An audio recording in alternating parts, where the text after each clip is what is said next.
Welcome to part 2 of a 2-part series entitled Enlightened Sufi Master Nasruddin, Vegan, the Wise Fool with True Knowledge of God.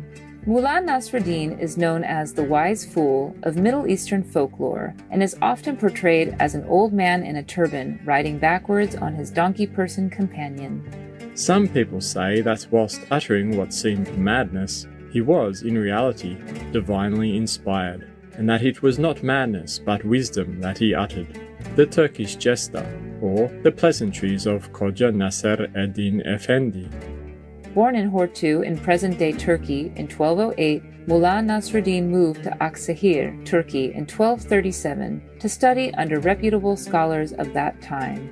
He then became a great Sufi practitioner and teacher. In 2012, our beloved Supreme Master Qinghai jokingly told a story about how Master Nasruddin was afraid of his wife. Another story also, somehow like Nasruddin also. He also attend this non-afraid of wife man, no fear wife man club. And everybody who doesn't fear the wife, go to the left. Everybody who fear the wife, stay on the right. Everybody go to the left. He stand on the right. Or the chairman or the organizer say, why? Are you very afraid of your wife? Why didn't you go to the left as asked? He say, I'm not afraid of my wife, but she told me, don't listen to strangers. And we have another joke also. This is for your comfort. They also have a village meeting of a no fear wife men, and they want to elect a chairman, whoever the most courageous among them becomes chairman of the group. So trying very hard, talking how to deal with the wives at home, and everybody has heated opinions and everything. And then suddenly the wives are coming. Oh, all of them coming with sticks and everything. Oh, and they all run in all directions. Run out. Only one man is kneeling there in front of the altar. They were going to elect him, as chairman, and he's going to kneel in the altar to swear to protect all these people, and also to lead them into the righteous direction, not to fear the wife, And then everybody run away except that man still kneeling at the altar, So, and then everybody, all the wife chase everybody else out, his wife is not there somehow because probably she's on holiday or something. And then when all the wives went back home, they came back, quietly sneaking in and saw the man still kneeling there. And they thought, oh God, we really chose the right man.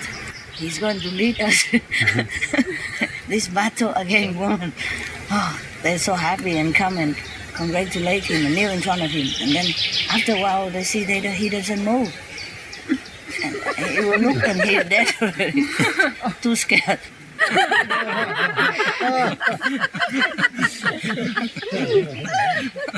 Scared to death on the spot.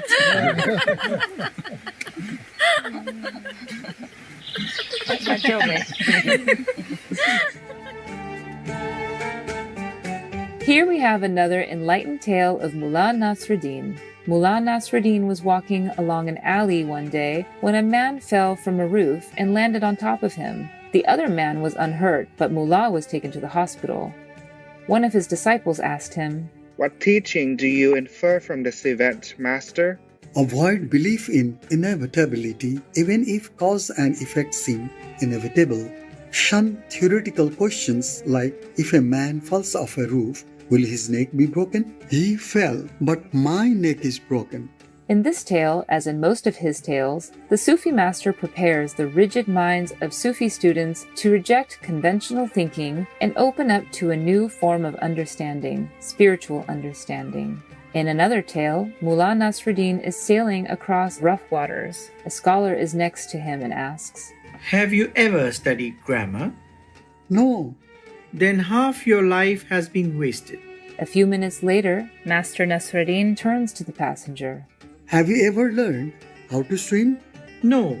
Why? Then all your life is wasted. We are sinking.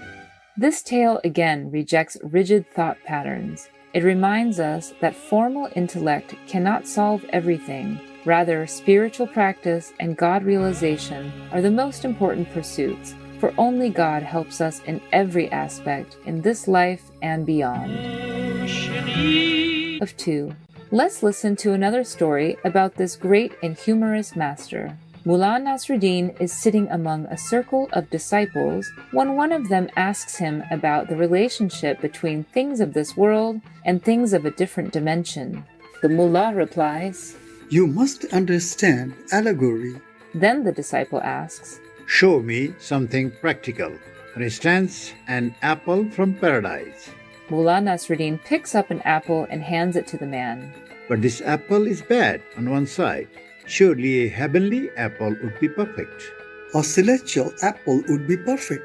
But as far as you are able to judge it, situated as we are in this abode of corruption, and with your present faculties, this is as near to a heavenly apple as you will ever get.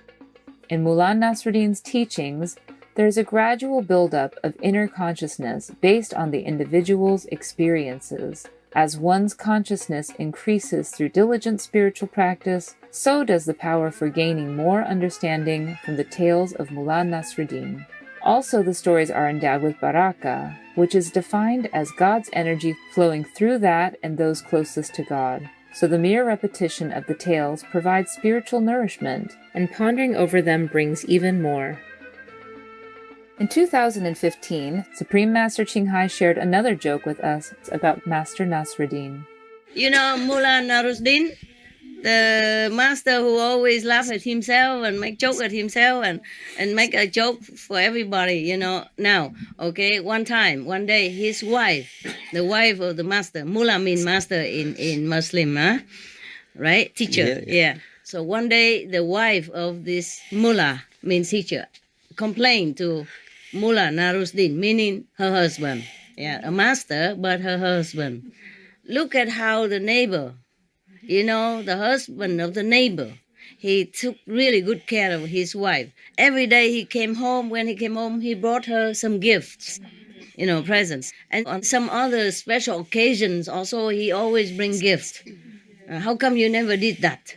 Okay, so the Mullah Nasruddin, meaning the teacher, her husband, say, I also like to do the same very much, but I don't know how her husband will react to me. You know. In the book The Sufis, the gifted storyteller and writer Idris Shah also mentioned tales of Mullah Nasruddin, saying, It is believed that the mystical effect of 7 Nasruddin tales studied in succession is enough to prepare an individual for enlightenment. Master Nasruddin passed away in 1284, and his tomb is allegedly in Aksehir, in the Konya province of Turkey, where the International Nasruddin Hoja festival is held between July 5th and 10th every year. The spirit of Mullah Nasruddin has transcended national and cultural borders. He has remained the foremost humorist in the Muslim and non-Islamic communities of the Middle East and North Africa, the Balkans, and Central Asia. His tales have been translated into dozens of languages, including English, Russian, German, and French, attesting to his universal appeal. In recognition of Mullah Nasruddin's worldwide popularity and timeless wisdom, UNESCO decided by unanimous decision of its executive board and general conference in 1995 to declare 1996 to 1997 as International Nasruddin Hoka Year. In the book of Goha the Simple, the authors drew on the stories of Mullah Nasruddin to create their character Goha, which inspired the screenplay for the film Goha, directed by Jacques Baratier. Goha was the first Tunisian film after the country's independence. With big smiles and reverent hearts, we are deeply thankful to Mullah Nasruddin for leaving us with such precious spiritual teachings. May his humor and wisdom continue to inspire and uplift countless souls. Yeah, go ahead and make war, so that all the people in the world know that you're the most wicked bully that ever existed. Cherished viewers, thank you for your wonderful company today.